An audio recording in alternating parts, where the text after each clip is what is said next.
Hey, what is up? Greatest 4K mouse for $45, VXE Dragonfly R1 Pro Max. I brought you the first VGN Dragonfly F1 video. I brought you the first VXE R1 video.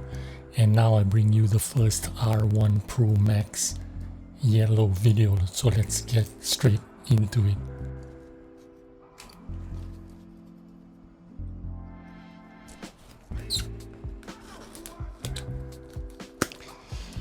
First, let's look at the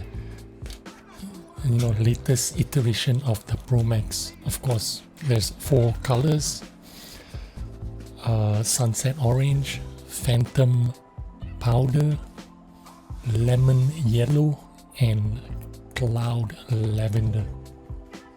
Now, everyone says this is the best budget mouse of 2023 and possibly even 2024, and that is not true, and I will explain it to you later in this video. But first, let's pull it out and have a look at what's going on with the yellow.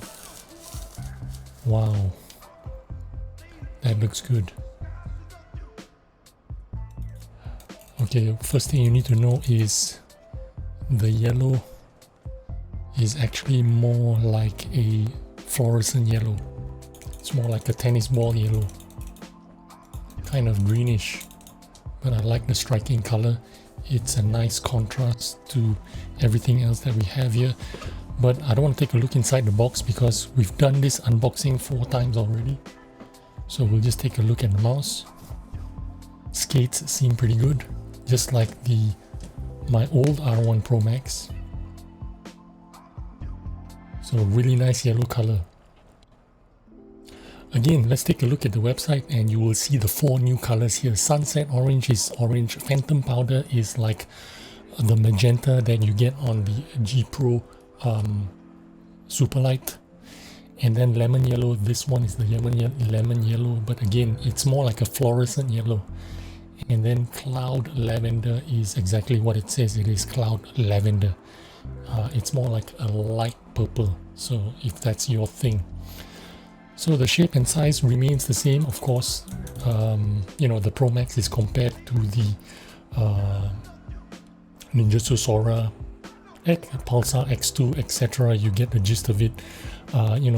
It's rear humped, universally liked rear hump kind of mouse. They say it's for claw, but it's a very safe shape. But people say it's for claw. I don't know. I don't think it's just for claw. It depends on your hand size and really what kind of grip style you like. I have a 21 by 12 hand, and I'm in no way uncomfortable with my hand placement on the mouse. No problem for me, even though I've considered to be having fairly large hands for this size of mouse. For context, this is actually my best performing mouse with regards to Kovacs scores, at least. I classify this mouse as a large medium mouse. When I say it's a large medium mouse, because it measures 59 millimeters at the grip, just like a G Pro Superlight. The width is 59 here, 59 here. So the same kind of width, but of course this is a different shape. When I say this is a large medium mouse, this would be a medium mouse, because this one has 56 millimeters width on the grip. So relatively same kind of size mouse, medium size, but this one has a smaller grip and this one has a wider grip. So that's why I call it a large medium mouse. It's still a medium mouse. The trigger height is like 20 millimeters, which is the same as a G Pro Superlight. I think it's around the 21 millimeters. So it's a very universally accepted size.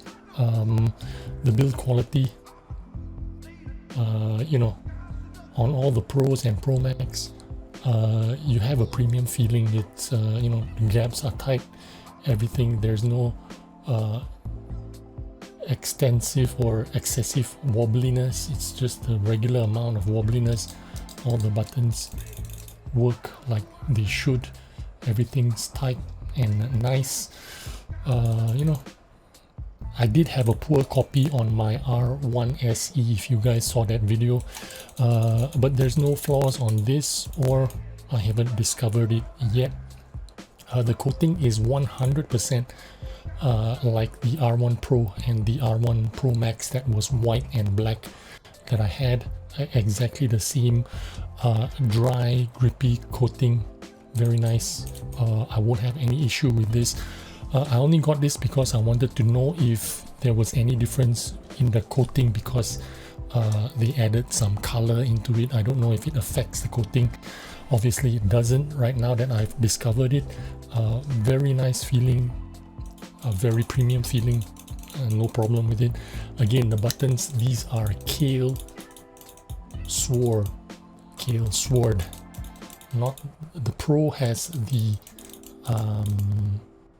Huano pink shell pink dots. These are Kale swords. I don't know what is a Kale sword, but this is a Kale sword. Very nice and spammable.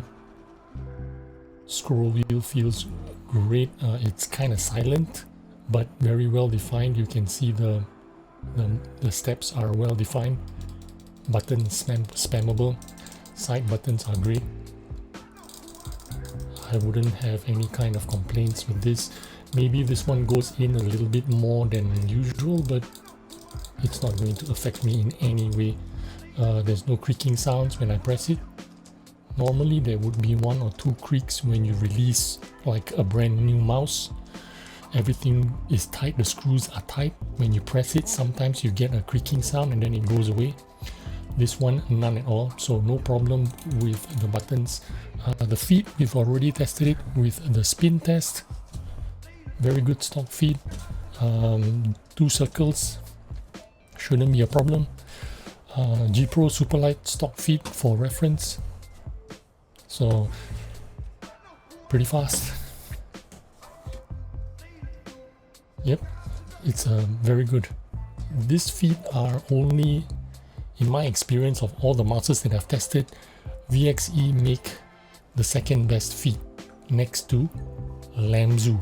Lamzu make really good stock feet that I wouldn't change out for any reason, and VXE is in the same category. I do not need, these might not be the top quality, most expensive skates, but they do a good job, and it's enough for me. I like it this way. I don't need to pry it out and change it out, so I just like it the way it is.